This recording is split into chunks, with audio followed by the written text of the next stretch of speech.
we can, always post it also. Yeah. Perfect, perfect. It's on record. Thank you. Thanks. So we'll give 1 more minute, doctor. Otherwise, we can start, I think. Sure.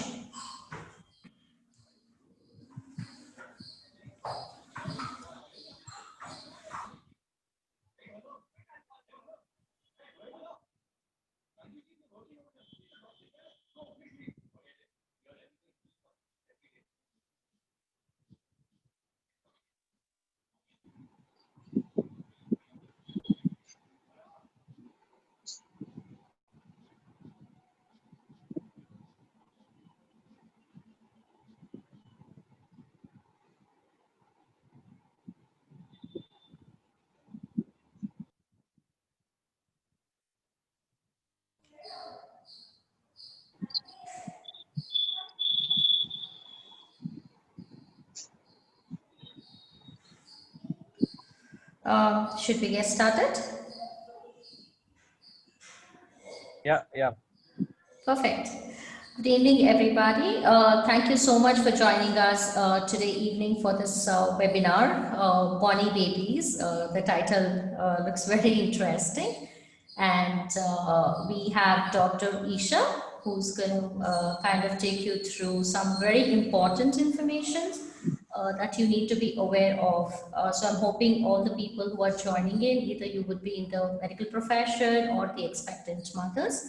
So it's very important. You might have certain anxiety, certain questions, but I'm sure this webinar is going to address a lot more that you need to know about. A quick introduction. My name is Nivedita. I'm going to give you an introduction about the NHN, which is organizing this webinar. NHN is a charitable organization. This is based in New Delhi, India. In the last 4 years, the NHN volunteers have been helping more than 35,000 people across India. It's quite a massive number. So it has a strong network. We have about 1,000 plus volunteers, doctors, healthcare professionals, NGOs, donors, everybody under one roof.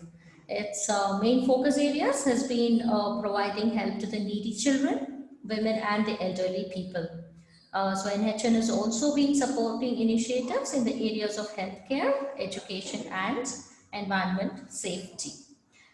You can always visit our website, www.ndchrc.org. So before I take a lot of time, I'm actually going to hand this over to Dr. Isha, who will be talking to you for the next 20 minutes. Few quick bits before we start. I request all of you to put the phone on mute. So we do certainly have a question and answer session at the end where you can directly interact with Dr. Isha if you have any questions. Or you can also use the chat box to start typing your questions. In between, for any technical failures, if something happens, I request you to use the same link and you can rejoin the meeting. So, Dr. Isha, over to you. Dr. Isha, you're on mute. Yeah, hello everyone. Yeah. I'm Dr. Isha. I'm a practicing pediatrician for the past 13 years in Delhi NCR, and I can work in nearly every environment, I think. I hope so. Cutting to the chase, as I said, the topic for today is Bonnie babies. Basically, how to bring or how to prepare for your baby to come to your home. And what are the things that you should know to welcome your baby to your home in a safe and happy environment. I'll be sharing my screen and talking, and if anybody would have any questions, you can please raise them in the chat window, and I think I'll be taking all the questions in once the seminar finishes. And I would like it to be a very interactive session, so I would be asking people questions. So you're very, very welcome to share your views and opinions.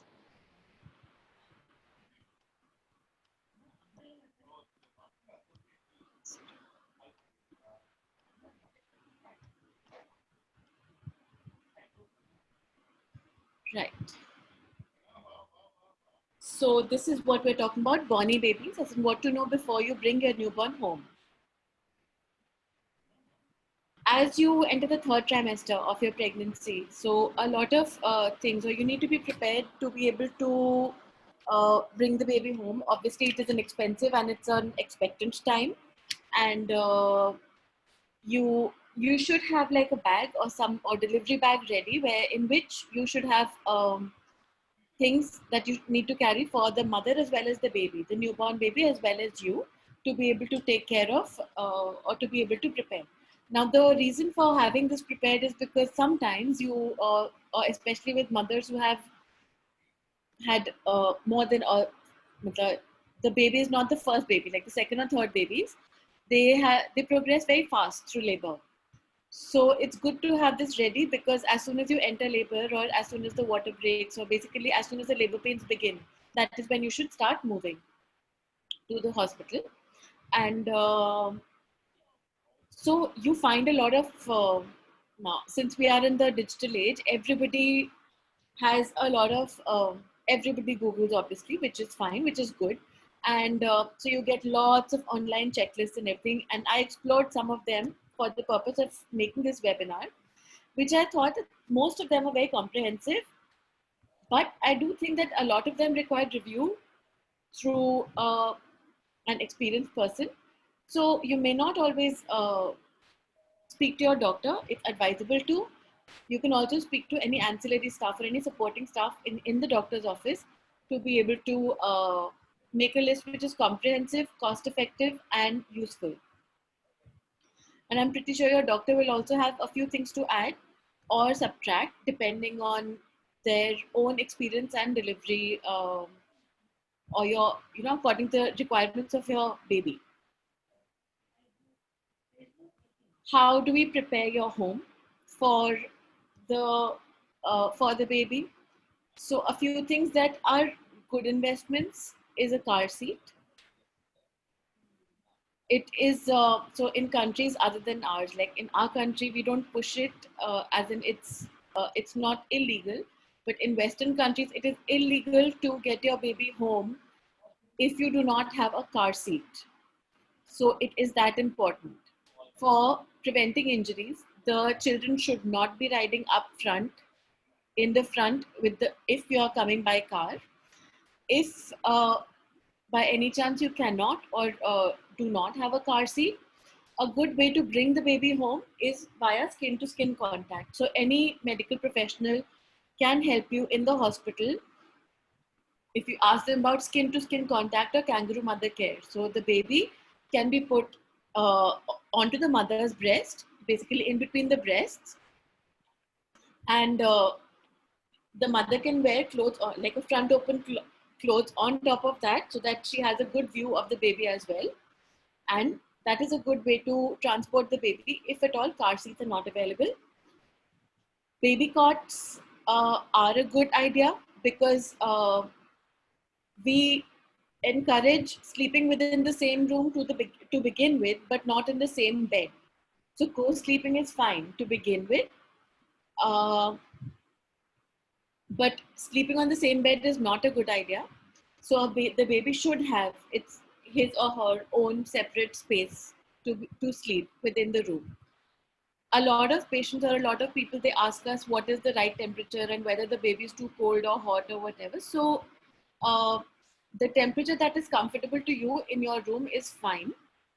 A good temperature to keep, if you can manage it, is around 24 to 26 degrees Celsius in the room. And once the baby comes, so you should touch the baby's hands and feet and the abdomen to know whether the baby is too warm or too cold. Also, a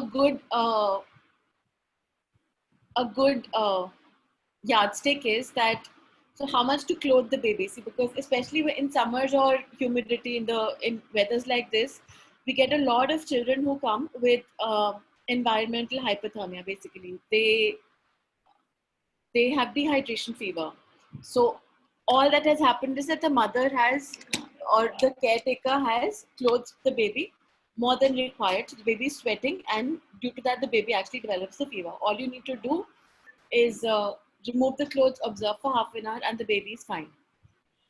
Having said this, no fever of a child, of a newborn, should be taken lightly. In every fever or hypothermia, that is decreased temperature, you must visit your doctor. It is an emergency sign. You have to visit your doctor at that point of time. Very important in Indian context is limiting relatives in ceremonies. Everybody is very happy when there's a new baby in the house. That is definitely the case, but that is not always what works in favor of your child. So it is a good practice so the Indian practice of limiting the mother not going out for 40 days actually works in our favor, because it gives the mother as well as the baby time to bond. It helps them get their natural cycles in sync, helps the mother learn the cues that the baby gives, and as many relatives come in, more the relatives, more the chances of infection. Every person will bring a potential chance of infection to your child, which will be life-threatening, uh, which can lead to lifelong disabilities. So it is not a good idea to have a lot of ceremonies or anything. Even if you have to have any ceremonies, you should limit to minimum people. Nobody should be touching the baby without washing or sanitizing their hands. Washing hands is definitely better than sanitizing. And nothing should be given to the baby, as in nothing to eat or drink except for the breast milk. And I also really tell people in my practice that they should limit the number of, or they shouldn't tie any threads or whatever on the baby's hands. So feet is fine if you have to, just one or two, but not on the hands, because the baby tends to put their hand in their mouths and they will just that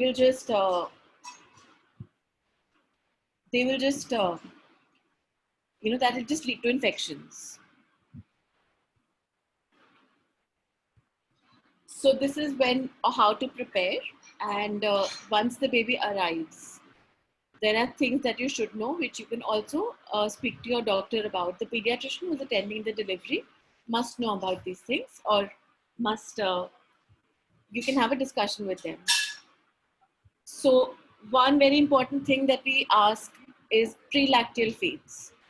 So whether or not we should, a lot of cultures, they give things like honey, anjeer, or lots of many different things. Some cultures have a system of using grass and applying some milk onto the mother's breast. There are like many different things that they do, none of which are advisable. As a blanket term, it is not advisable. So you should not give prelacteal feeds, not give honey, not give chai, not give anything except for what feed to give? The colostrum. That is the first milk of the mother. And ideally, as it's written over here, the golden hour concept, we try as pediatricians now that as soon as the baby is delivered and we are sure that the baby's got good respiration or is stable, we put the baby to the mother's breast. This should be done within the first hour post the delivery, and that gives the advantage of increased bonding, increased letdown of milk, and good, excellent activity, and the first active mother-child interaction. Why is colostrum important, or what is colostrum? Colostrum is actually the first milk that you produce, the mothers produce, which is thick, yellowish, could be watery to begin with. And this is loaded with antibodies. So we call it the first vaccine that your baby will receive. So it is that important, and you must give that to your child. A lot of cultures or they advocate throwing away the colostrum, which is not a good idea. So you must give the colostrum to the child. If by any chance the child is not able to latch on, or is having difficulty, or you're having difficulty because of any procedures that you may have undergone, you should take help from the nurses, the doctors, or a lactation counselor. the lactation counselor is not there only to initiate or to help you. They are there to help you maintain lactation. So that is their work. So you should and you must take help from a lactation counselor.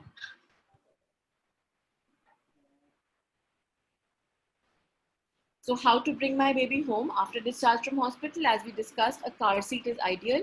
If not, you should bring the baby home in skin to skin contact. You should, or you can wrap the baby and you can hold the baby in your arms, but then you should not. You should make sure that you're preventing injuries. If you're in a vehicle, you should not be sitting in the front seat. You should be at the back, and you should be making sure that all these things are taken care of.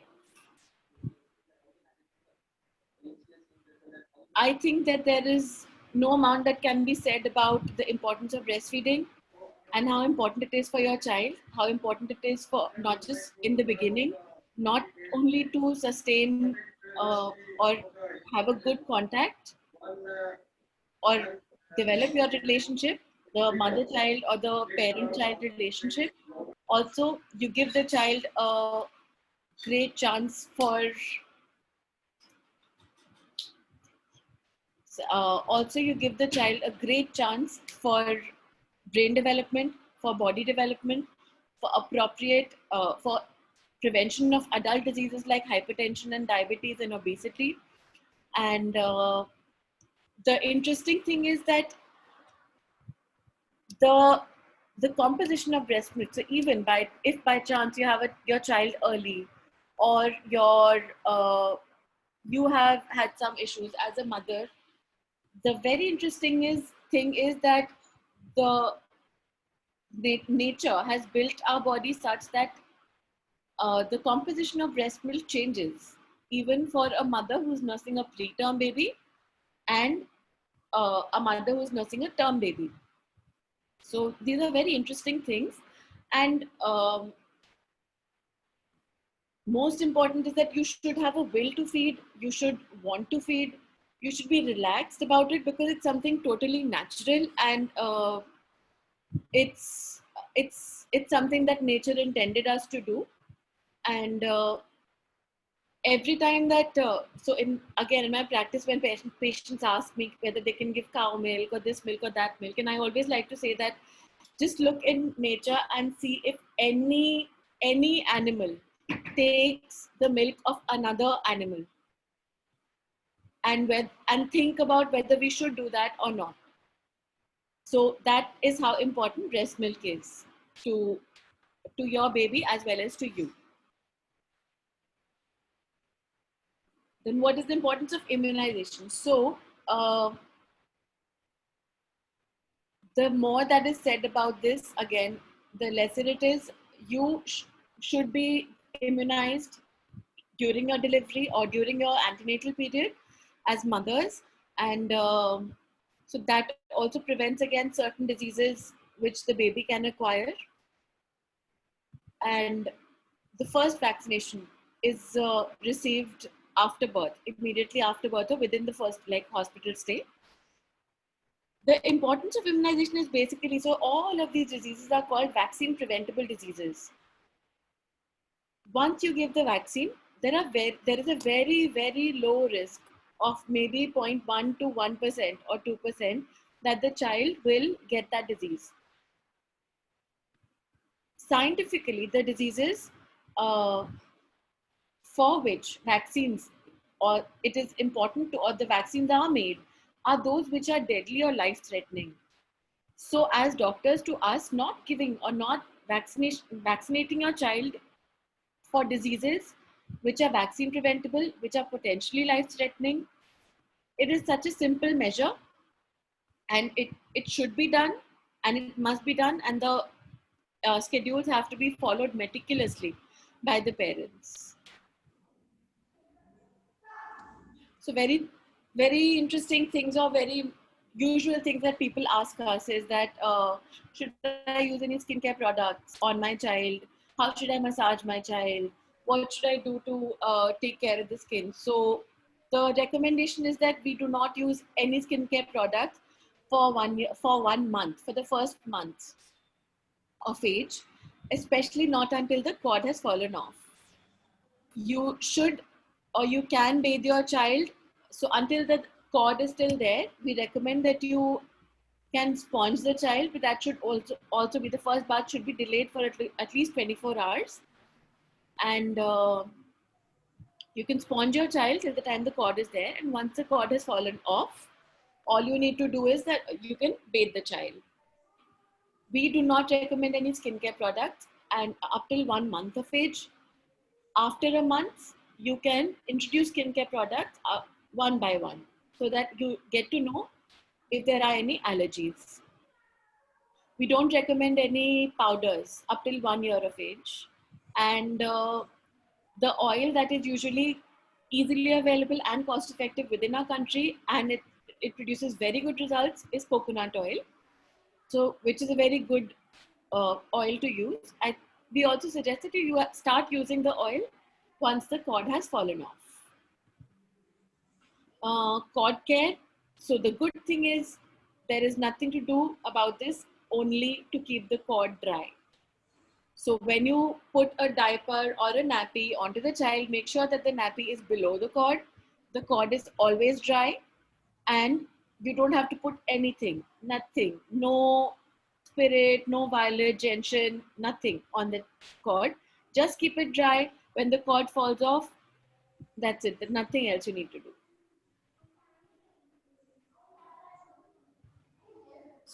Once the baby comes in, so we have spoken about cords, we have spoken about, so typically newborns do not turn over on their, from their back to their tummy and back. They do that by about 5 to 6 months of age. And a few things that we always talk about is, so when the baby is sleeping on the baby cot or the palna or the whatever, place that you have designated for the child to sleep, preferably within the same room to begin with, yes. The most important thing is that the child's back should be to sleep. So the child should always be sleeping on one's back, and you should not have a soft mattress, you should have a firm mattress. You should make sure that you don't put many soft pillows around, or there should be no soft pillows around, just the pillow, if required, under the baby's head, and a sheet or a blanket or whatever. Make sure the baby's face is always visible, always. Baby should not ever, as we say, like, so this is a worldwide campaign. It's called the Back to Sleep campaign, that we all say that no baby should be sleeping on their side or on their tummy, or should be ever be left unsupervised when they're in any of these postures, as and when, or if required. So this is a very, very important thing for prevention of something called sudden infant death. So, because of all these things, some babies just, suddenly, so they, rebreathe their own air because they cannot move, and it's a problem after that. If you have to give tummy time, Dr. Risha, yeah. Sorry, I'm interrupting you.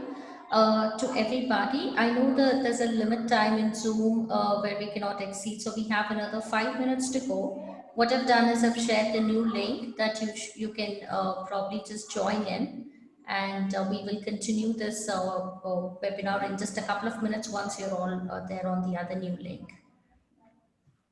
Right. So yes, so please, I'm going to be on the line for the next couple of minutes, so I want all of you to connect through that link, and I will disconnect this in the next 2 minutes. Right. It might ask you to wait there because I've just created a waiting room. So you can just open the link. Pratyush, is there a WhatsApp group I can also post the link on? Are the participants there in any particular WhatsApp group?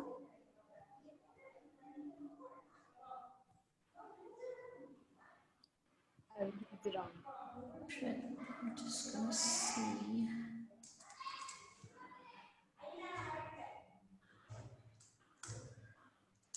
I've just posted it on the other WhatsApp group. One.